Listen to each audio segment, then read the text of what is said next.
Hi, Ozzin. Thank you so much for coming on the Foghorn Podcast. Thank you so much, Jasmine, for having me on your podcast. Thank you. So, what would you like to share with us today?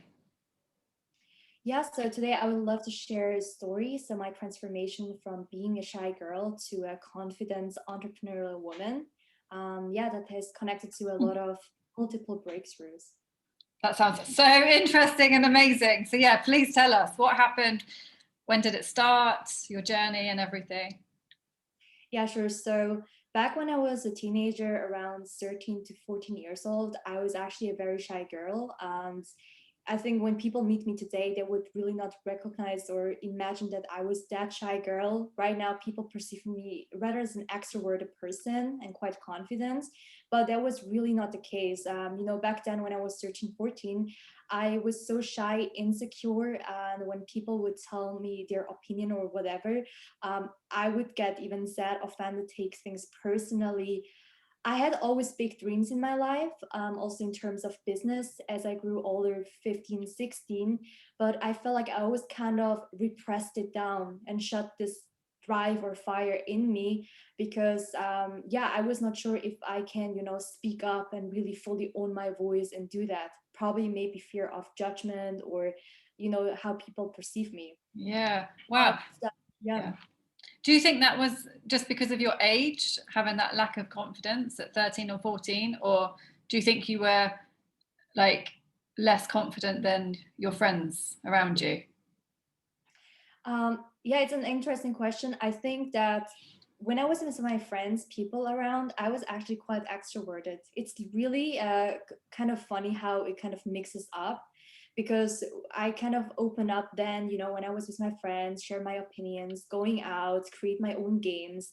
And there was this, entrepreneurial drive already.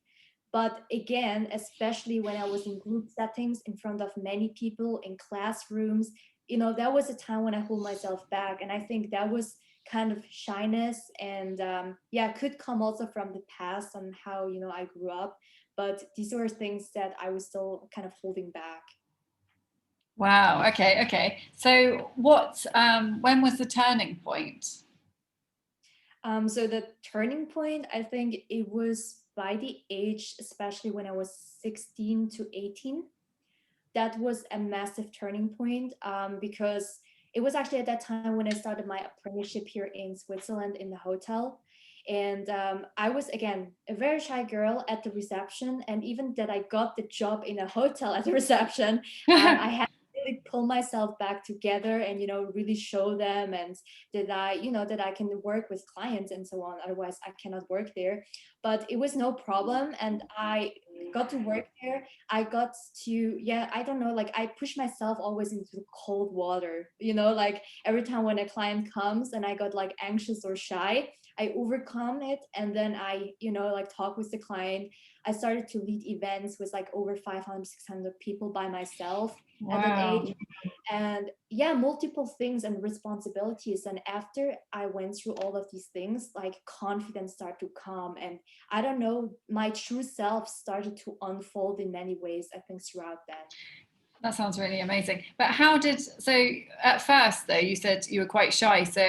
And you said you were feeling anxious. What were you like, what was going on in your mind? Like, what were you saying to yourself at the time? And how did you overcome that feeling and actually take that action? Yeah, so I felt anxious because I feel like maybe I'm not good enough in terms of, saying or how I do the thing, like the job or because everything was quite new. And also in terms of the group project or times when I hold myself back, it was because I just didn't feel like, like sharing my opinion. Again, it's the judgment, it all goes to the same thing, basically. Yeah. And also I also want to do my own business. That was really the point before I actually dropped out of university one time because I want to become a freelance artist. I was by the age of 18, and then a lot of things happened back then. And last year I dropped out from university from a bachelor's degree here in Switzerland, and that was a huge breakthrough as well because I repressed this time, kind of all down, like my drive to start my own business, not going to uni, and not being this shy girl anymore. but these feelings of anxiety and things, it's something huge I had to overcome with, and have this confidence and commitment level to just do whatever it takes without caring what others say. Wow. But how did you overcome that anxiety? Like, so if you were feeling anxious, like you said, when you worked at the reception and you were feeling maybe not good enough, how did you get over that barrier? By doing it, like Just by by doing doing it, it. like it's like literally, yeah, daily practice. Because the first time I did a check-in or something, I was so nervous. I didn't know like what should I do, and the boss was not even there. He was like on a phone call, and I was like, boss, like make it faster, but I couldn't. So I just did it by myself. But once I did it daily, weekly, monthly, and then year by year, it was just the usual thing. And the same goes for all the events. Like the first event, I was like, yeah, boss, I will do that by myself. And inside of me, I was screaming, like a lot of fear. But the first event I hosted was 500, 600 people, and with the core organizer of the company. It was a great feeling after jumping into that. And when I did every time, the proactive jump despite my fear, that's where confidence started, and anxiety, that I could deal with. Wow. And that's true, isn't it? It's not like you have to wait to be confident to take the action. You need to take the action when you're not feeling confident to get confident. You have to do it that way, don't you? That's the only way you become confident, is by feeling the fear and doing it anyway. Exactly. Yeah, I get this question actually asked a lot when people say, how do you gain confidence?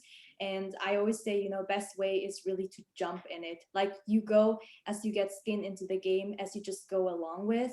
And it's like you jump out of the airplane and you build a parachute while you're actually like literally how the way it feels. But this is the only way for confidence. It's the only way. And I think it's really important, like what you said, feeling the fear is a normal feeling, isn't it? It's normal to feel scared or anxious before doing something new. And I think because I think so many people feel that fear and then they stop and they think, okay, I shouldn't do this because it's scary or I feel anxious. But I think it's so important to know that this is a normal feeling because you're leaving your comfort zone, and it's okay. Just feel it. And like you said, just go for it and just jump. And when we know those feelings are going to come up, I think preparing for them and expecting them can help us, give us that extra strength to do it. Absolutely. I think, like in terms of the fears, like some people make their fears as almost as an enemy, something that holds them back, and it can be. But at the same time, I feel like feelings and, in terms of also like fears, it can be our best friends, in kind of hugging them more closely to it. And what always helped me basically, like you hear a lot of coaches, people and entrepreneurs saying out there, you got to be positive, just doing it. But at the same time, I think what keeps my positivity and confidence up is also backing it up with the worst case scenario. And that actually really helped me, because I think fear, positivity, and negativity always has both sides. And whenever I knew, okay, Ozzin, when you start this own business, when you now speak up and do this event by yourself, what's the worst thing that could have happened? And the worst thing is I would have to go back to university and and start maybe a 9 to 5 job. But that's the worst case scenario. I would not land in streets and have no food. At least I have a house over my head. It would be okay, and I'm still young. And the worst case scenario, I messed up the checkout. What could happen? Yeah, maybe the client is not super happy, but they would probably have an understanding. So I had always the worst case scenarios in mind, but I never gave power to that, because I knew, okay, I will do my best case scenario, and that's the focus on. And that's why I will jump and do whatever it takes. And that why, I was mentally always prepared and, really focusing on that task. But it helps a lot, because many people are like plan A and burn the boats. But I think it's very stupid. Like you don't have to burn the boats when it's not necessary. Like focus on plan A and also on the positive things, but also mentally prepare. And that actually gives the confidence as well. Wow. And do you think intuition plays a part in all of this? Oh yeah, absolutely. Like intuition is something that I really take by heart. It's literally the driver for everything, because our mind can say so many other things and it's sometimes really confusing. But by the end, it's only a matter of time when actually our intuition drives us to the, the place or the decision that we're meant to take in life. Wow. So, and you mentioned about university. So what happened there then? So were you studying something you didn't want to study? Like what happened there? No, actually, indeed, it was the opposite. I actually loved what I studied. I loved it so much. I actually dropped out. That was the case. Really? Yeah, and it sounds quite controversial, but the reason is like I loved it so much that I actually started to implement those concepts in my studies, in my side hustles and business I started alongside with university back then. And yeah, I just want to practically apply, because I think learning theories and all these things, it was quite valuable. And what I've studied was Design Management International, which is about using creativity and design to solve problems in businesses and improve it.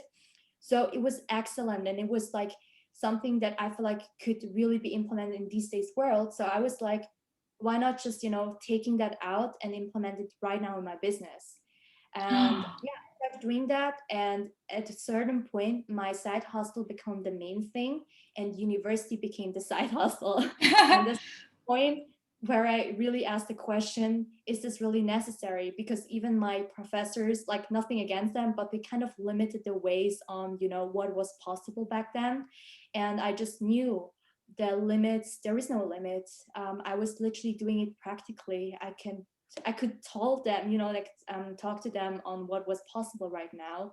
But yeah, that made me actually decide that I can just take these learnings and yeah, do self-study as well. And how, and so it was your intuition as well telling you, let's just go for it. Yeah.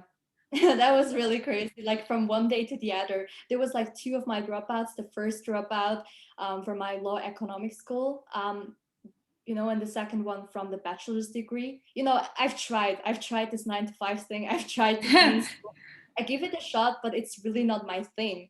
But I didn't drop out because I hate it. I dropped out because I love it, but I just knew the way I would learn the best is in the market, and it's very different from what is in the textbook. It's not up to date, and reality always looks different.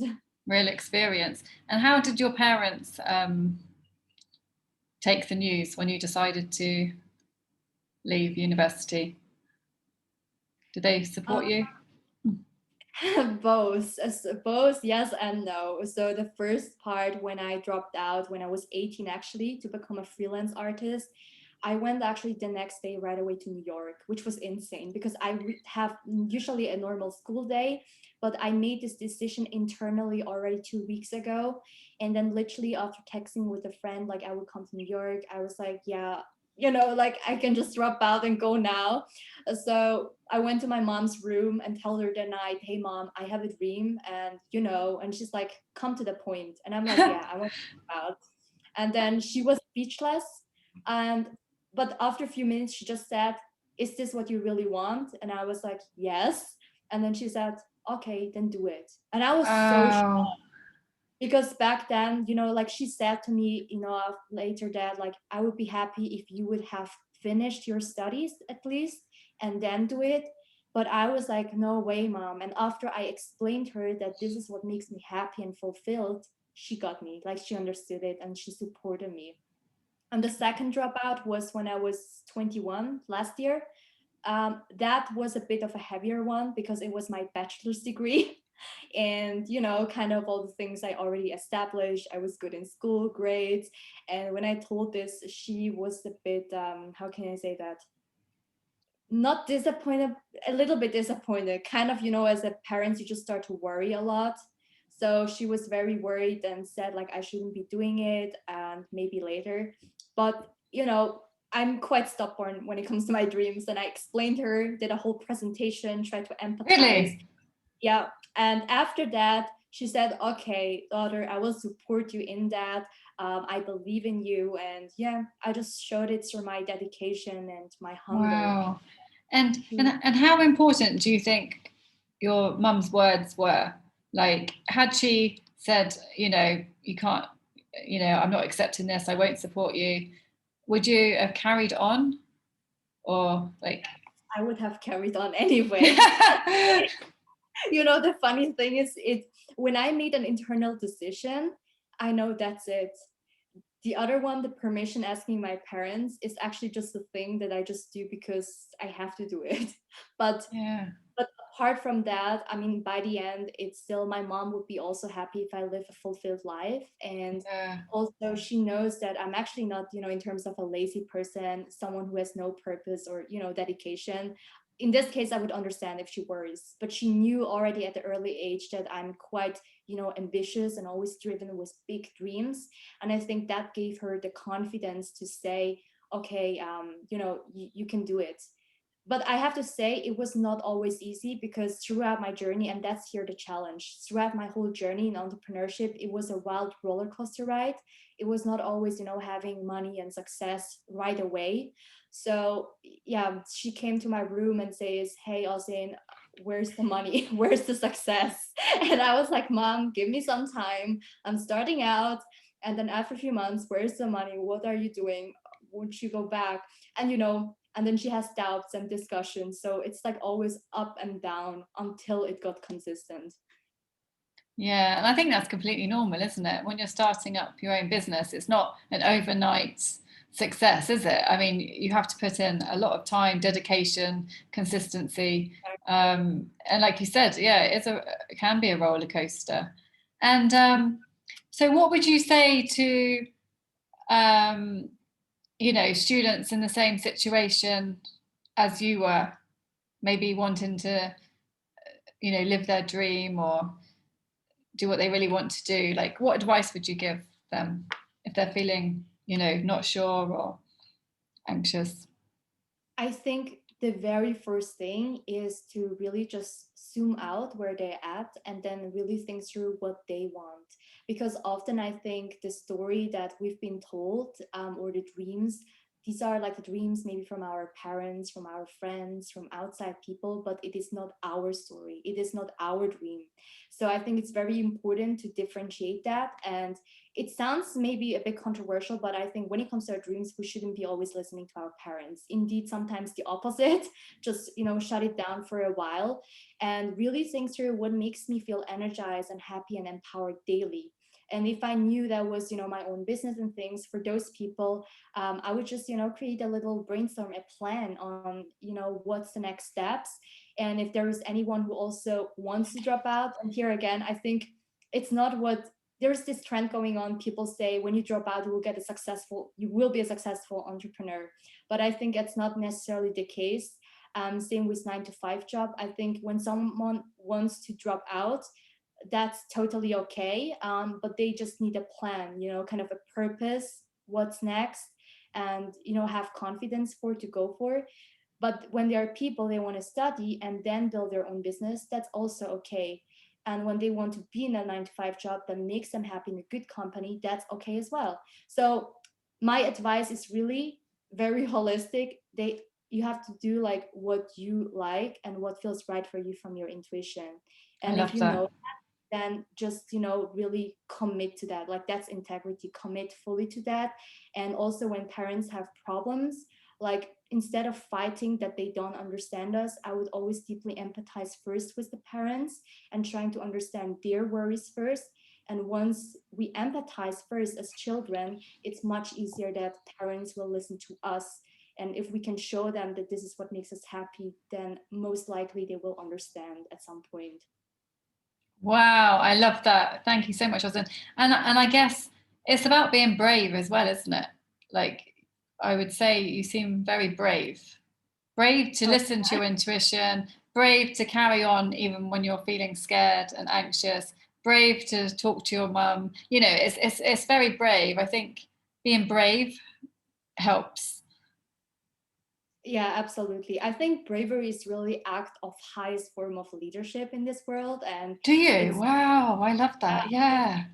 really, yeah, being specific is bravery, because many people are general, but once you hit, like you set your specific goals and you aim high, and you also act on it, like that's really bravery despite all the noise and things around. And I think really, we talked about expanding the comfort zone, confidence. It comes from bravery. Even, like getting up again and having these worries and just getting back, because everyone has that sometimes. But bravery and the purpose that really keeps, a person going. Amazing, amazing. And is there anything else you would like to say before we end this?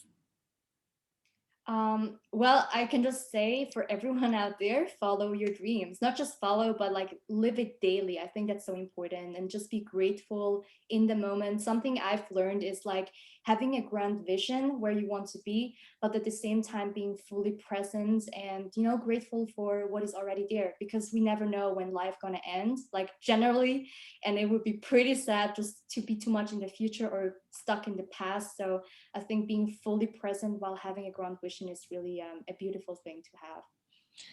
Amazing. Thank you so much, Ozzin. You're very, very inspiring, and thank you so much for sharing your story. Thank you so much for having me, Jasmine.